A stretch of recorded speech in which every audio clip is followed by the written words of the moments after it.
सभी दर्शकों को नमस्कार, जय श्री राम। आइए जानते हैं क्या है बागेश्वर धाम वाले महाराज जी के नागपुर के कार्यक्रम को छोड़कर भागने की और चुनौती की सच्चाई।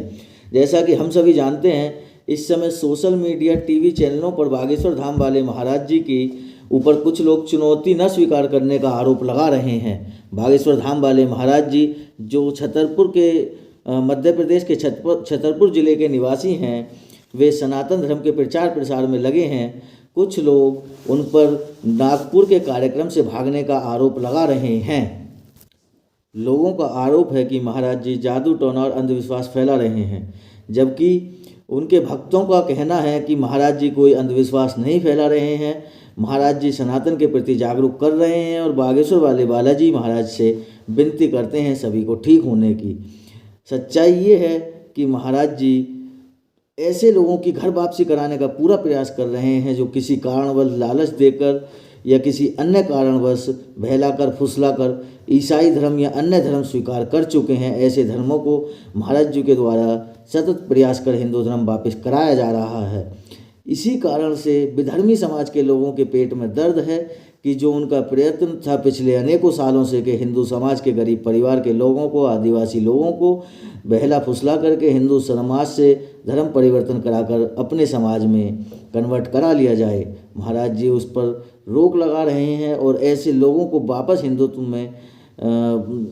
स्वीकार करने के लिए प्रयास कर रहे हैं। अतः नागपुर के कार्यक्रम में जब महाराज जी 7 दिन का कार्यक्रम रखे थे, तब ऐसे लोग कुछ नहीं बोले और महाराज जी के जाने के बाद वो लोग बोलते हैं कि महाराज जी बिना चुनौती स्वीकार करे चले गए, जबकि चुनौती किसी भी लिखित माध्यम से महाराज जी तक नहीं दी गई थी। और मुझको लगता है महाराज जी को ऐसे पागल लोगों की चुनौती को स्वीकार नहीं करना चाहिए।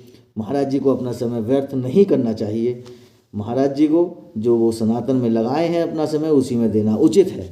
महाराज जी के सनातन का प्रचार प्रसार करने से ऐसे लोगों के पेट में दर्द बहुत समय से हो रहा था, परंतु ये दर्द उस दिन ज़्यादा बढ़ गया जब क्रिसमस के दिवस पर धीरेन्द्र शास्त्री जी महाराज द्वारा सैकड़ों परिवारों को जो हिंदू धर्म से बदलकर ईसाई धर्म स्वीकार कर चुके थे, ऐसे परिवारों को जो सैकड़ों से ज़्यादा थे, उनको धर्म वापसी करा करके पुनः हिंदू धर्म स्वीकार कराया। तब से विधर्मी और अन्य लोगों के पेट में दर्द होने लगा कि जो उनकी सालों पुरानी चाल थी वो फेल हो रही है।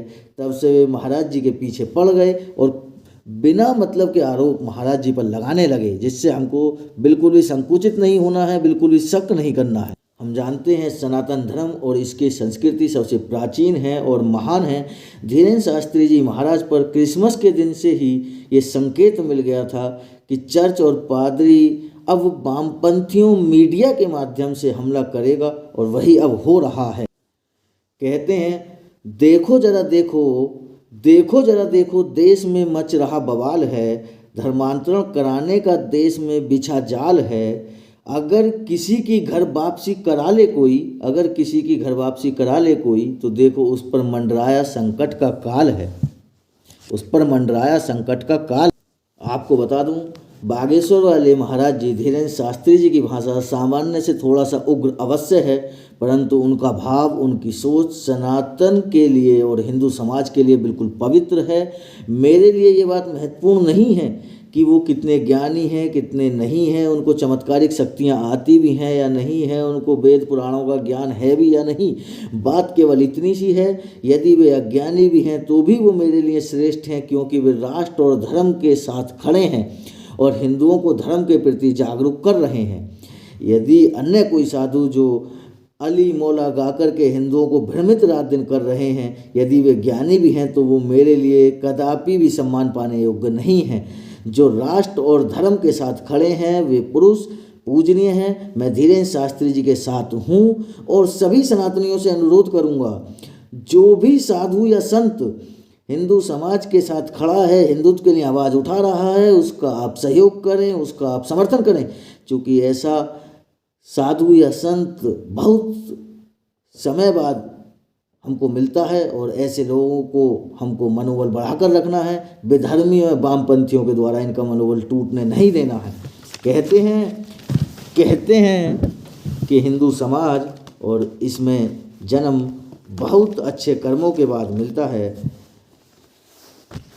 हिंदू समाज में जो एक बार जन्म पाता है वो कहते हैं अनेकों योनियों के बाद पाता है। जो अन्य धर्मों के द्वारा हिंदुत्व पर हमला किया जा रहा है उसके लिए 2 लाइनें कहूँगा। जलते